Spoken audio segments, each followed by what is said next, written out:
안녕하세요. 안녕하세요. 예.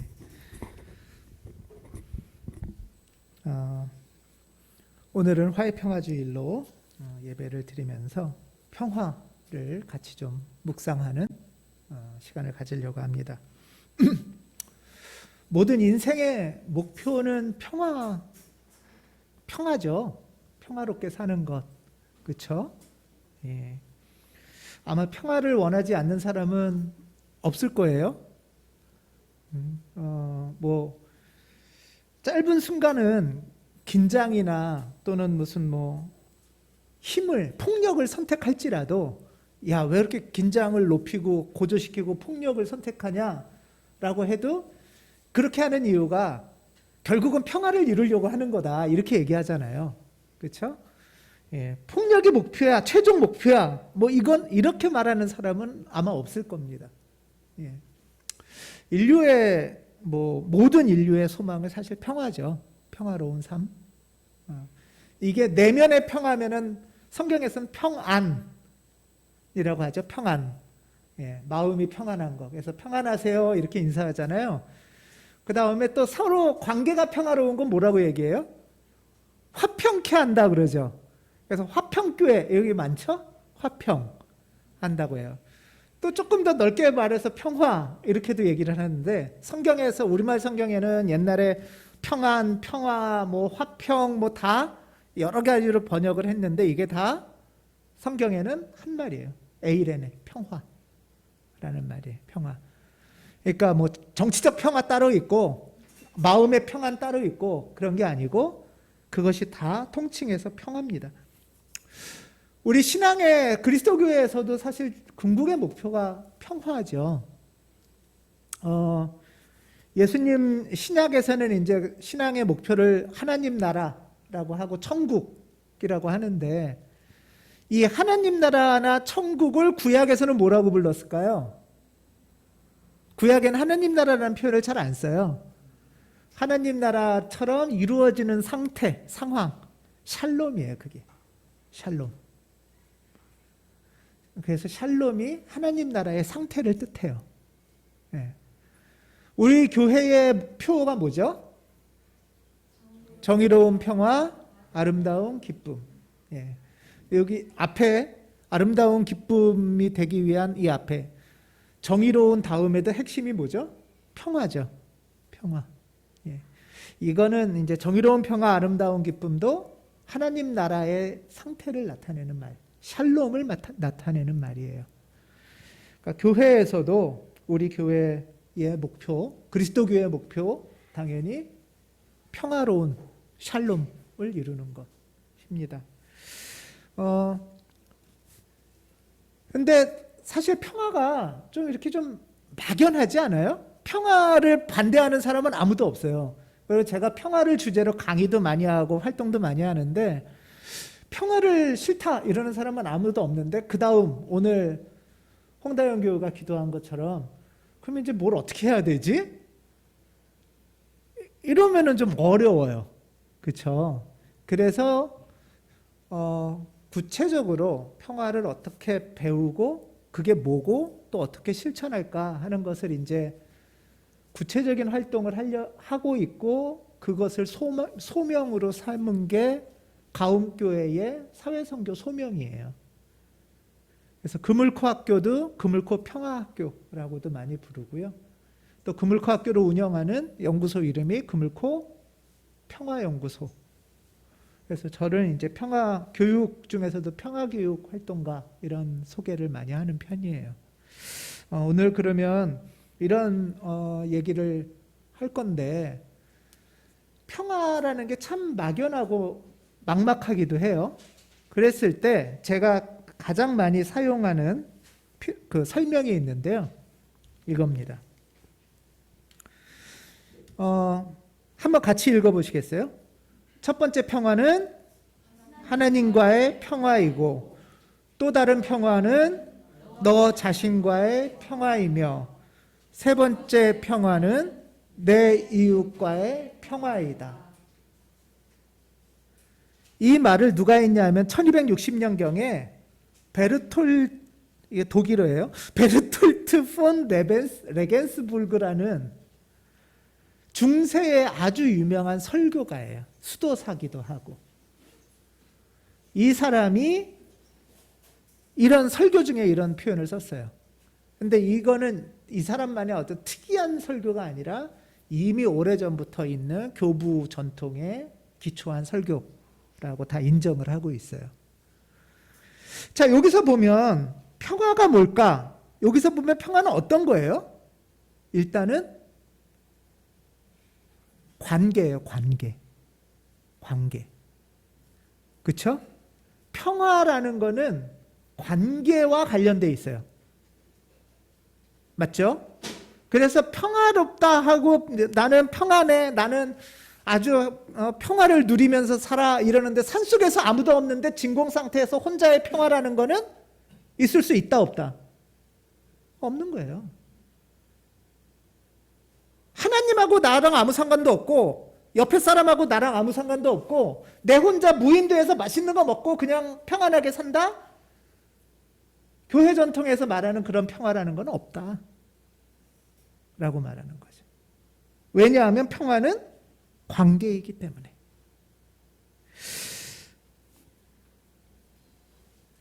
따라서 평화의 반대를 한번 생각해 볼게요. 평화의 반대를 생각하면 평화롭지 못하다 하면 뭐가 잘못되어 있는 거라는 뜻이에요? 관계가 뭔가 어그러져 있다는 뜻이에요. 그게 평화롭지 못한 상태인 거예요. 오늘 에베소서의 말씀에 보면 이런 말이 있어요. 그리스도 우리 평하십니다 하고 그리스도가 하신 일이 뭐라고 나와요? 양쪽 사람이 있는데 양쪽이 지금 어떤 상태로 있는 거예요? 갈라져 있는 거죠. 평화롭지 못한 거예요. 유대 사람하고 이방 사람 사이에 뭐가 있어요? 그 사이에? 담벼락이 있대요. 갈라져 있고. 이해되시죠? 그래서 서로가 어떤 상태예요? 원수된 상태래요. 이런 상태가 평화롭지 못한 거예요. 둘이가 갈라져 있고 그 사이에 담이 쳐져 있고 그 다음에 상대편을 서로 비난하는 거죠. 원수라고 하니까. 그리스도께서 하신 건 뭐냐 하면은 이 둘을 어떻게 하셨다는 거예요? 하나의 새 사람으로 만들어서 평화를 이루시고 이 둘의 관계가 새롭게 되는 것이 평화라는 거예요. 예수께서 하신 일이 바로 그거라는 거죠. 이해되시죠? 그러니까 내가 지금 나는 참 평화로운가? 어떠세요 여러분들? 평화로우십니까? 하면 세 가지 생각하는 거예요. 내가 지금 하나님하고의 관계가 어떤가? 내가 옆에 사람, 내가 뭐 아프리카 사람이나 이런 거는 일단 뒤로 쳐요. 내 가까이 있는 사람하고 관계가 어떤가? 세 번째는 뭐요? 내 자신하고 내가 지금 잘 지내고 있나? 하는 것을 생각하는 거예요. 이거는 21세기에 갑자기 나온 이론이 아니고 그리스도교의 아주 오래된 전통인 거죠. 에베소서식으로 표현하면 내가 하나님하고 잘 못 지낸다는 건 하나님하고 나 사이가 갈라져 있고 담이 막혀 있다는 거예요. 옆에 사람하고 갈라져 있고 담이 막혀져 있는데 이 갈라지고 담 막혀진 원인을 어디다 얘기하는 거예요? 너 때문이야. 원수지간이 되는 거죠. 난 안 그러고 싶은데 너 때문이야. 이런 거죠. 이해되시죠? 예.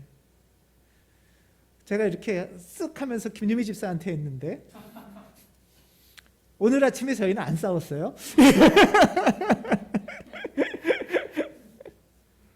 세 번째는 내가 지금 화평하고 평안한가 하면은 내 안에 있는 나랑 내가 서로 얘기도 잘 통하나? 내 느낌을 내가 알아주고 내가 원하는 거 내가 어떤 상태인지 알고 잘 대화하고 있나? 이것을 물어보는 게 평화예요. 예수께서 하신 일이 원수된 것을 그 얘기는 뭐냐면 나는 사실 담벼락처럼 막히고 싶지 않은데 막혀 있어요? 그러면은 그 탓을 누구한테 한다는 얘기예요? 상대한테 한다는 소리죠. 저 사람 때문이야. 또는 내가 내 속에 있는 야 이 찌질아 하고 내가 나를 손가락질하기도 하고 때에 따라선 내가 이렇게 된 건 누구 때문이야? 하나님. 하나님 탓도 해요 우리는. 원망도 하고 난 그렇게 살고 싶지 않고 나는 잘 살고 싶은데 이렇게 된 거 다 누구 탓이야? 하나님 때문 아니에요 이거? 라고도 하는 거예요. 이게 우리의 평화를 깨진 상태란 뜻이죠. 어그러져 있다는 뜻이에요.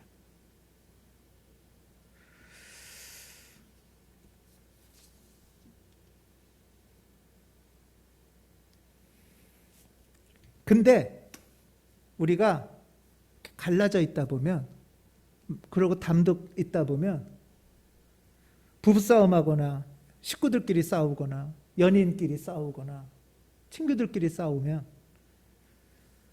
어떠세요? 여러분 빨리 이렇게 좀 화해하세요? 아니면은 그냥 버티세요?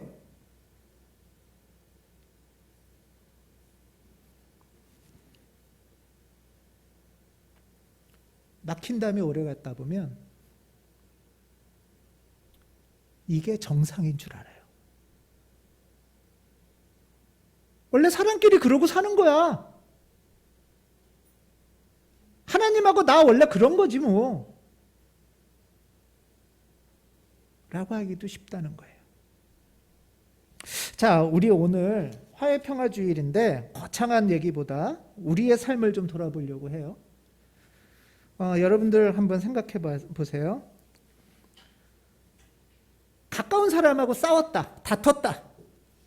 그러면 여러분들 보통 어떻게 반응하세요? 가장 흔한 첫 번째 반응은 상대가 먼저 사과하거나 할 때까지는 나는 버틴다.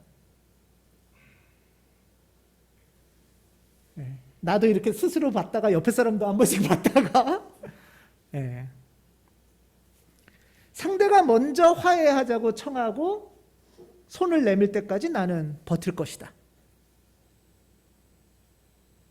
어떠셨어요? 그렇게 지금의 다짐을 물어보는 게 아니고요. 내가 어떤 방식으로 해왔는지를 돌아보는 거예요.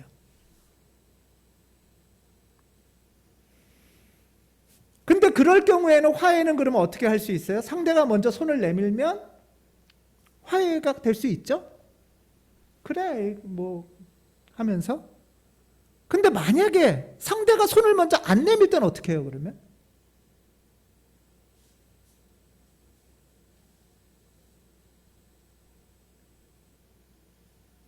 그래? 네가 먼저 나한테 사과 안 해? 화해를 먼저 안 청해? 그래, 나도 뭐 아쉬울 거 없어. 한번 누가 이기나 보자. 그러다 더 나가면 뭐 이렇게 지내는 것도 나쁘지 않은데?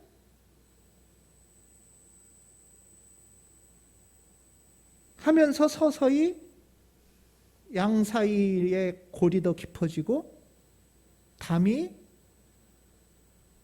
점점 더 두터워지고 높아지게 돼요. 특히 가까운 사이에 이런 관계가 된다면, 가족 사이에 만약 그렇다면 이거는 공패가족이라고 불러요. 공패, 빈 껍데기 조개 껍질이란 뜻이에요. 속에 아무것도 없어요. 껍데기는 근데 조개 껍데기 얼마나 단단해요.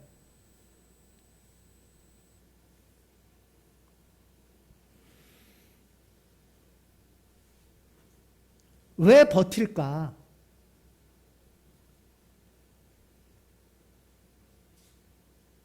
내가 잘못한 게 없으니까. 그러니까 당신이 잘못했다고 하고 들어와야지.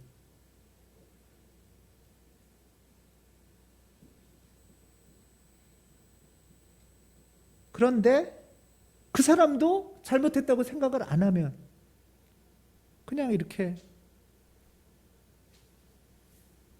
남남처럼, 아니면은 남남만이 아니라 더 나가서 이렇게 살게 된 원인은 다 너 때문이야. 하는 것들이 우리 안에 쌓이게 되죠. 현재 한반도 상태가 그렇습니다. 갈라져 있어요. 70년이 지금 되는데요.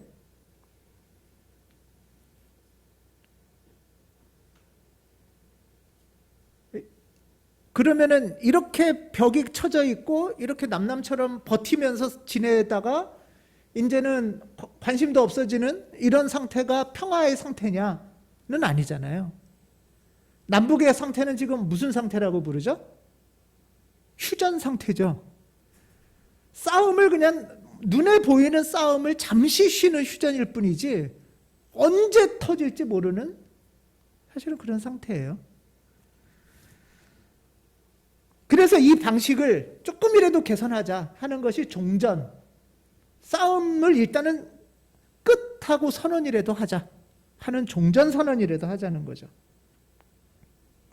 지금 휴전 상태는 여러분들 부부싸움 후에 냉정기가 있을 때 눈에 보이지는 않아요. 서로 싸우지는 않지만 심리는 어때요? 막 긴장되고 또 스트레스 되고 전화하다가 열받아서 뚝 끊고 났는데 마음이 편한가요? 전화 내가 해? 아니야. 버텨. 전화 왜 안 오지? 눈에 안 보이지만 이런 휴전, 냉전의 상태는 엄청난 긴장, 그다음에 불안감이 높아져요. 긴장과 불안감이 높아지면 스트레스가 되죠. 그런데 옆에 있는 직원이 회사에서 이거 어떻게 해야 되는 거예요? 한번 쓱 물어봐요. 예, 이거 어떻게 해야 되냐 하면요. 이렇게 친절하게 반응할 수 있나요? 갑자기 화가 나서 또 물어보냐? 짜증을 내기도 하고 꼴 보기 싫다고 소리치기도 하고 긴장과 불안이 이렇게 높아지면 나랑 아무 상관이 없던 다른 사람한테 화를 내기도 하고 짜증을 내기도 하고 터지기도 하죠. 저 어렸을 때는 학교 다니면서 선생님이 화를 부릴 때가 있어요. 학교에서. 그러면 아이들끼리 그래요. 부부싸움하고 왔구나 저 선생님.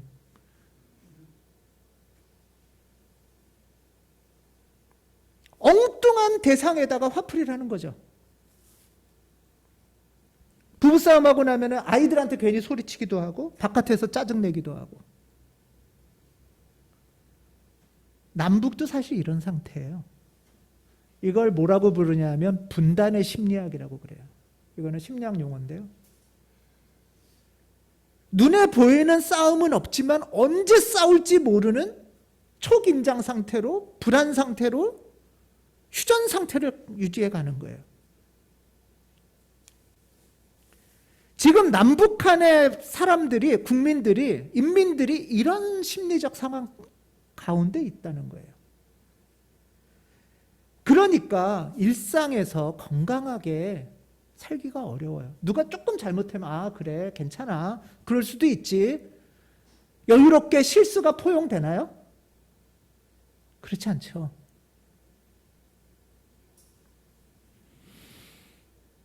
누군가 마음에 안 들면 갑자기 화를 내고 너 누구 편이야?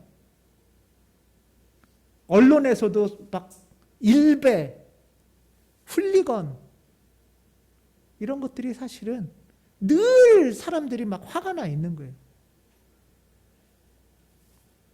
별일도 아닌데 그래서 남북의 분단은 단지 정치의 문제가 아니에요. 우리 일상의 문제와 연결되어 있어요. 여유롭고 너그럽게 군대 문화가 될까요? 화가 나 있어요. 억울해요. 이거는 마치 전 국민이 매일매일 부부싸움하고 길거리 나와 있는 거랑 똑같아요. 그러니까 운전하다가 누가 조금만 끼어들어도 열받고 주차해놨는데 앞에 불편하게 하면 막 주먹 다지면 보통이 아니고 다 화가 나 있는 거예요. 그냥 정치하는 놈도 믿고 누구도 믿고 조금만 수틀리면 길거리 가다가도 너 왜 째려봐? 이러기가 쉬운 거예요.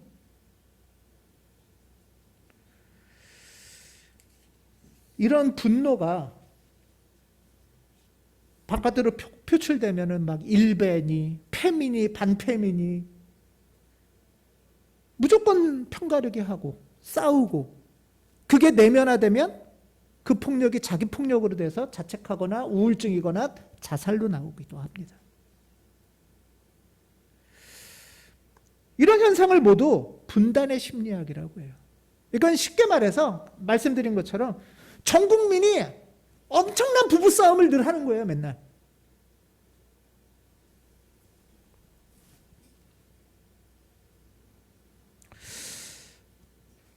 물론 끝까지 버티기, 상대가 무릎 꿇고 빌 때까지는 나는 용서 안 하기가 이쪽 만약에 한 편이라면, 또 한 대의 반대의 경우도 있는데요. 일단 먼저 사과하기. 이쪽인 분들도 계신가요, 여러분? 뭐 만약에 두 가지라면 끝까지 버티기와 일단 먼저 사과하기. 갈등이나 다툼의 조짐이 생기면 우선 먼저 미안하다고 하고 사과하는 것. 뭐 일반적으로는 이렇게 착한 사람이라고 얘기를 하는데, 근데 저는 이것이 그리스도인들에게 꼭 건강한 반응은 아니라고 생각합니다. 여러분들 중에도 먼저 그래요, 내가 미안해요, 잘못했어요 하는데 그게 쌓이다 보면 어떻게 되죠? 억울한 마음이 들기도 하고, 내가 뭘 잘못했는데 하는 화가 나기도 하고. 근데 왜 이 사람은 먼저 사과할까요?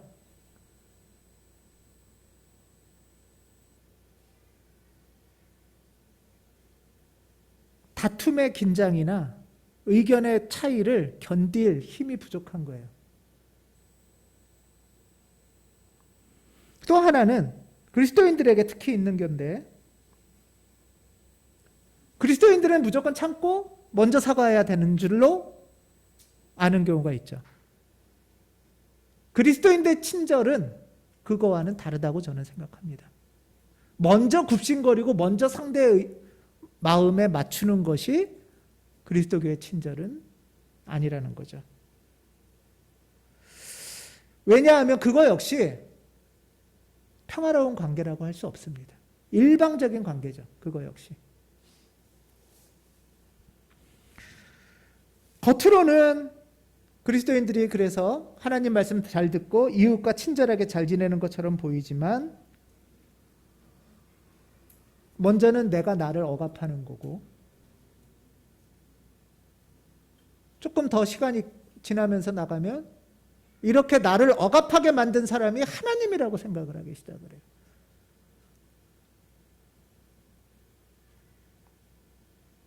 나는 참아야 된다? 착해야 된다? 기독교인이니까? 저는 하나님이 꼭 그렇게 가르쳤다고 생각하지 않아요.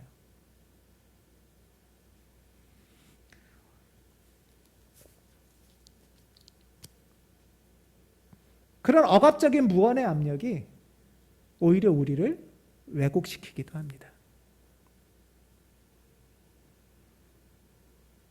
평화로운 상태는 자기 억압과는 상관없어요. 자기 억압이 아니에요. 그러니까 이웃하고 잘 지내려고 나를 억압한다든가, 하나님한테 상 받고 하나님한테 착하다는 소리 들으려고 천국 가려고 나를 억압하는 것은 아니라는 거예요, 기독교 신앙이. 이해되시죠? 이 부분을 잘 생각하셔야 돼요.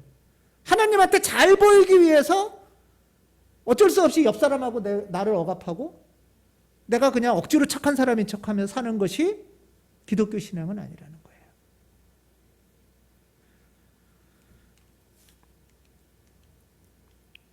내 자신과의 평화 역시 너무나 중요합니다.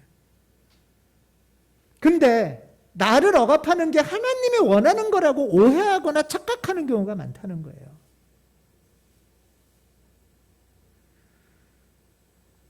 그리고 그리고 더 나아가서는 하나님을 원망합니다. 왜 하나님 나한테 그렇게 하라고 했어요? 하나님이 원하지 않는 방식을 스스로 왜곡하면서 자기 평화를 깨는 경우가 생각보다 많습니다.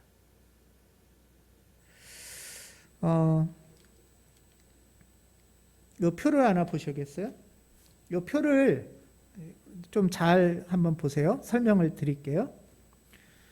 요게 이제 이게 세로가 X축인가요?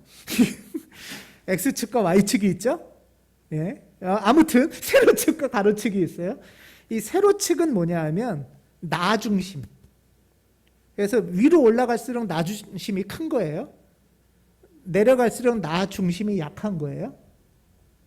그 다음에 가로축은 상대 중심. 상대 중심으로 오른쪽으로 갈수록 상대 중심이고 왼쪽으로 갈수록 상대 중심이 약한 거예요. 이해되셨죠? 예. 이 표는 토마스 킬만이라는 갈등 이론 학자들이 제시한 아주 고전적인 도표예요. 이 도표를 통해서 먼저 내가 어떤 사람인가를 좀 한번 여러분들 한번 발견해 보시기 바랍니다. 여러분들은 어떠세요? 나 중심에 좀 높은 편이세요? 그러니까 나 중심이 높다는 건 뭐냐 하면 위로 올라가는 건데 그건 뭐냐 하면 내 목표가 분명하고 그 목표를 내가 분명하게 잘 주장할 수 있는 사람이에요. 상대한테. 그런데 상대 중심이 좀 낮아요. 상대 중심은 낮고 나 중심이 높다 보면 사실 이게 한국말로 번역하기가 좀 애매한데 강요형이라고 하지 말고 주장형이라고 할게요. 예, 주장형. 이 사람은 my way, 내 길이 중요해요. 이해되시죠? 예. 한편으로 주장형, 강요형이라고 말하는 이 주장형의 정반대형이 순응형이에요. 순응형은 내 중심은 낮아요. 그러니까 내 목표도 명확하지 않고 내 주장도 안 하면서 상대 중심적인 사람이에요. 상대를 맞추려는 사람이에요. 이해되시죠? 예. 자, 여러분들은 이 사람은 그러니까 순응형은 my way가 아니라 your way, 너한테 맞출게. 이런 형태예요. 여러분들은 주장형에 가까우세요? 순응형에 가까우세요? 보통 어떤 거 같으세요? 그냥 밸런스 게임이라고 치면 둘 중에 어느 걸까요? 유형론이기 때문에 좀 단순하게 생각하시면 좋아요. 예. 근데 이 주장형, 마이웨이를 주장하는 사람은 잘못하면 승패가로 상대한테 보여서 내가 이기고 그 상대는 지는 사람처럼 느껴지게 패배감을 줄 수가 있어요. 내 주장이 강하다 보면. 한편으로 순응형을 하면 상대한텐 고맙다 착하다 소리 듣겠지만 내 스스로는 어떤 느낌이 들어요? 패배감이 들 수 있어요. 잘 맞춰주고 살다가도 이게 내가 이러고 사는 게 맞나? 착하다는 소리를 듣지만 이게 과거에는 억압이 되면 며느리들 같은 경우에 화병이 되죠. 맞춰주다 보면 화가 나는 거예요.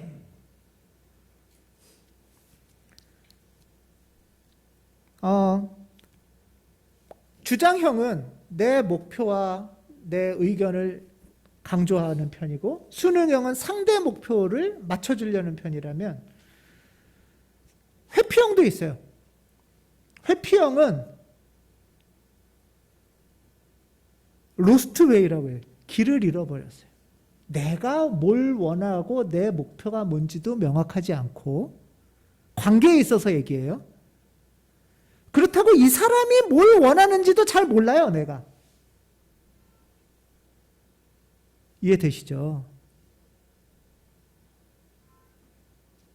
어떻게 보면 회피형은 내가 뭘 원하는지도 내가 명확하게 모르고 찾지도 않고 상대가 뭘 원하는지도 잘 묻지도 않고 관심도 좀 적어요. 겉으로 보기에는 회피형이나 순응형이 일반적으로 평화롭다고 말할 수 있겠지만 갈등이론에서는, 평화학에서는 전혀 평화로운 상태가 아니에요. 맞죠? 이해되시죠? 회피를 한다는 건 나를 억압하는 거고요. 내가 회피한다고 해서 상대가 만족하냐? 상대도 만족하지 않겠죠. 왜? 상대의 욕구가 뭔지도 안 맞춰주고 내가 알지도 못하니까. 사실 아무도 만족하는 사람이 없는 거예요. 순응형은 우리가 보통 순종, 신앙의 순종이라고 얘기하지만 저는 그 단계의 신앙의 순종은 훨씬 다른 순서들을 거친 최종적인 부분이라고 봐요. 쩔쩔매면서 겁나서 맞추는 거랑은 다르기 때문입니다. 그 중간형이 타협형이라고 해요. 나의 주장도 약간 낮추고 상대 주장도 약간 낮춰서 중간선에서 타협하는 거죠. 이게 일상에서는 우리가 좀 지혜롭게 하는 거기도 하지 않을까요? 예. 어떻게 보면은 이렇게 부부싸움 하다가든 식구들끼리라도 야, 내가 그러면 이걸 좀 양보할 테니까 너도 좀 이거 양보해. 뭐 이렇게 할 수 있죠? 그런 면에선 적정할 수도 있겠지만 갈등 평화학에서는 이게 최선은 아니라고 얘기를 해요. 왜냐하면 타협을 했을 때 적정한 수단에서 절충하는 거잖아요. 사실은 아무도 만족하지 못하는 거예요.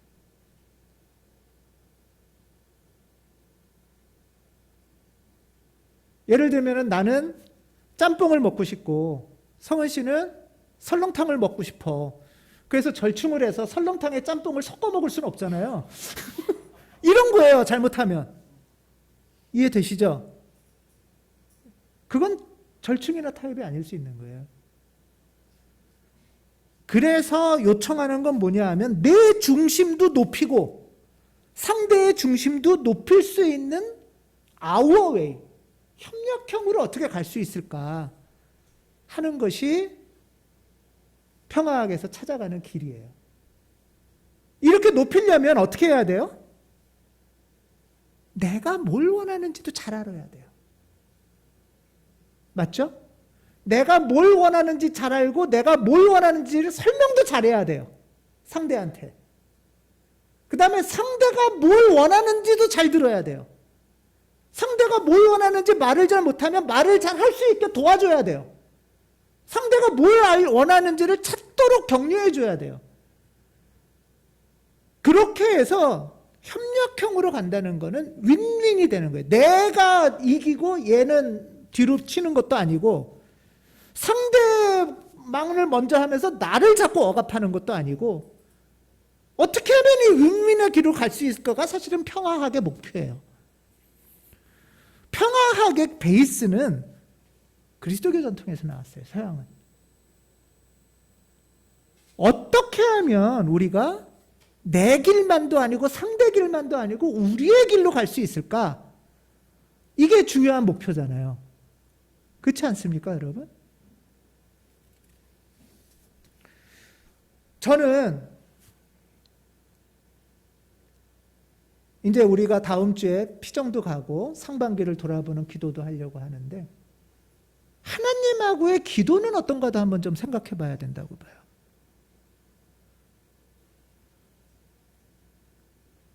회피형은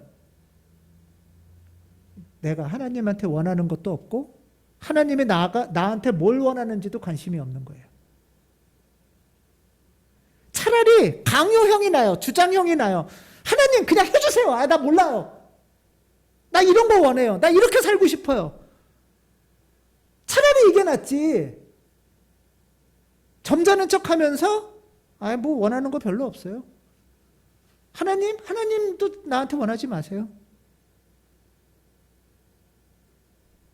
로스트웨이죠. 회피. 인생의 길, 평화의 길, 샬롬의 길을 잃어버리는 거예요. 그거는. 차라리 하나님한테 나 이런 걸 원하고 있어요. 그러려면 어떻게 해야 돼요? 내가 정말 원하는 게 뭔지 찾아야겠죠. 그리고 그 목표를 주장해야겠죠. 이게 기도예요. 처음에. 왜 수능형을 뒤로 밀어놨냐? 내가 정말 바라는 게 뭔지 하나님하고 씨름을 하는 가운데서 순종이 일어나는 거지, 내가 원하는 게 뭔지도 모르겠고 하나님이 뜻이라니까 그냥 그런가 보다 하고 하는 수능은 사실 하나님이 원하는 뜻이 아니라 자기 억압일 수도 있고요, 회피일 수도 있고요, 그냥 이게 착한 사람이라니까.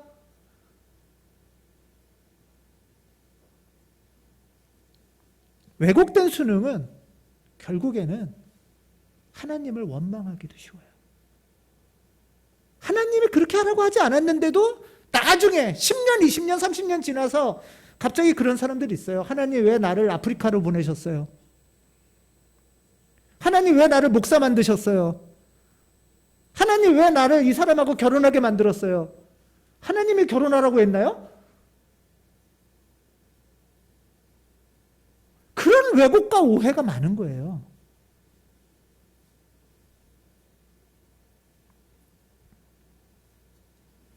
그 중간이 타협형인데 저는 신앙의 타협은 이런 거라고 봐요. 적당히 예배드리고 적당히 기도하는데 내가 원하는 게 뭔지도 잘 모르겠고 하나님이 원하는 것도 잘 모르겠지만 신앙생활을 안 하는 건 또 아니고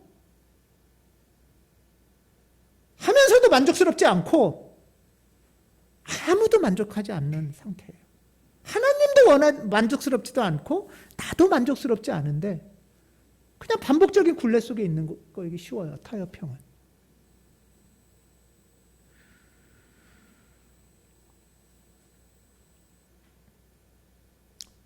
신앙에 있어서도 하나님 안에서 정말 내가 원하는지 이게 무엇인지, 그래서 예수께서 물으시잖아요. 네가 원하는 게 뭐냐? 뭘 해주기를 바라느냐? 묻고 씨름하는 가운데 하나님의 뜻이 들리기도 하고 하나님의 뜻 가운데 씨름도 하면서 우리의 길이 생겨가는 거죠. 그 속에서의 우리의 길, 윈윈, 우리가 하나님을 믿는다고 해서 패자가 되는 게 아닌 그 윈윈의 길이 기도의 길이고 그 가운데 정말 만족스럽고 평화로운 순종이 일어날 수 있는 거예요. 그거는 수능과는 달라요.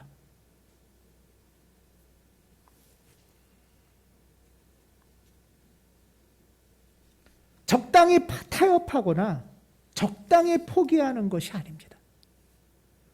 사랑하는 사람하고 사랑을 이루는 것도 적당하게 해서는 되는 게 아니에요. 그렇지 않습니까, 여러분? 사랑만큼 불질러야 될 만큼 인생을 올인해야 될 게 어디 있겠어요? 평화를 이룬다는 게 그런 거라는 거예요. 우리 그러려고 돈도 벌고 그러려고 공부도 하고 그러려고 직장도 다니고 연애도 하는 거잖아요. 그렇죠? 착한 척 순응하면서도 안 되고 적당히 타협해서도 안 되고 내가 원하는 게 뭔지, 상대가 원하는 게 뭔지, 하나님이 원하는 게 뭔지도 관심이 없다면 전혀 하나님의 샬롬을 누릴 수가 없다는 거예요. 오늘 말씀이, 오늘 제목이 이거입니다. 힘써 평화를 이루자. 애써야지 평화를 이룰 수 있어요. 이게 오늘 성서 말씀이에요. 애써야지 평화를 이룰 수 있지, 가만히 있고 눈 감고 있는다고 해서 사랑이 이루어지거나 평화가 이루어지지 않습니다. 근데 그러려면 어떻게 해야 되죠? 힘써 평화를 이루려면 여러분, 우리 안에 힘이 있어야 돼요. 힘이 있어야 힘써 이루죠. 그렇죠? 사실 우리가 이렇게 못하는 게 힘을 안 쓰려고 해서 그런 거란 말이에요. 내가 명확하게 알고 내 얘기도 하고, 그러니까 내가 뭘 원하는지 찾는 데 힘써야 되고요. 내가 뭘 원하는지 찾았으면 상대한테 잘 설명하기 위해서 힘써야 돼요. 한 번에 못 알아들으면 또 설명해야 돼요. 이렇게 설명해서 못 알아들으면 저렇게 설명해야 돼요. 힘써서 설명해야 돼요. 그리고 상대가 뭘 원하는지 들어야 돼요. 여러분 듣는 게 얼마나 힘들어요. 그쵸? 그리고 뭘 원하세요? 물어봤을 때 금방 얘기해요, 상대가? 얘기 잘 안 하죠? 상대도 잘 모르니까. 그러면 이 사람이 뭘 원하는지 찾을 수 있도록 도와줘야 돼요. 힘을 써야 돼요. 그래서 그 발견이 드러나고 그 얘기를 내가 듣고 내가 이해하고 그 가운데서 우리의 길을 만들어가기 위해서 힘을 써야 된다는 거예요.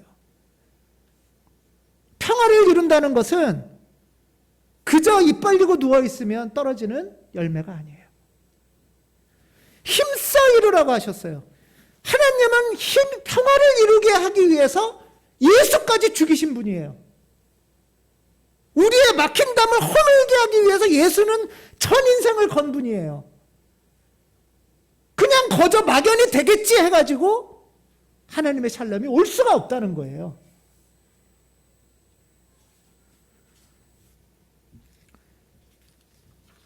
우리가 평화를 위해서 있는 힘을 다하라, 힘써 평화를 이루라를 공동번역은 이렇게 말씀하고 있어요. 우리 같이 한번 읽겠습니다. 악한 일은 피하고 선한 일만 하여라.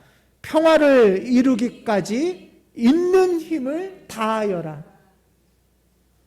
그리고 또 하나의 시편이 있어요. 같이 한번 읽겠습니다. 주님은 당신을 따르는 백성에게 힘을 주신다.